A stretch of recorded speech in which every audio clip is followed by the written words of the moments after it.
আজিৰ ভিডিঅ'টো হৈছে চুলি যত্নৰ ওপৰত। সকলোৰে চুলিবোৰ দীঘল ঘন আৰু চিলচিলীয়া হয়। মোৰনো কিয় নহয় তাকে ভাবোঁ। আচলতে মই চুলি যত্নই নকৰোঁ, সেইকাৰণে ভাবিলোঁ আজি অকণমান চুলিখিনিকে যত্ন লওঁ। কেনেকুৱানো হয় এইখিনি ঘৰতে বনাইছোঁ। ইয়াতে দিছোঁ এল'ভেৰা, মেথি গুটি, নাৰিকল তেল আৰু জেতুকাৰ পাত আৰু নৰসিংহৰ পাত আছে। এতিয়া ধুনীয়াকৈ বহি ল'লোঁ লগাবলৈ বুলি। মানুহজনৰ ভাগৰ টি-চাৰ্ট এটা পিন্ধি লৈছোঁ, মুনুৱে লগাই দিছে। তাৰপাছত এইখিনি কেনেকৈনো বনালোঁ আপোনালোককো জনাই দিওঁ। প্ৰথমতে মেথি গুটি আৰু নৰসিংহৰ পাতটো ধুনীয়াকৈ বইল কৰি ল'লোঁ।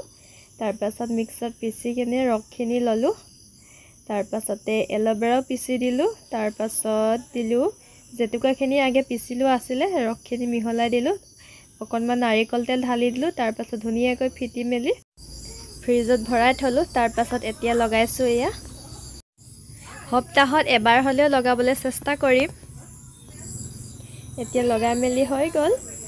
এইফালে মুনু তাইও লগালে আৰু এয়া হাতত দেখিছেনে জেতুকাৰ ৰং লাগি গ'ল।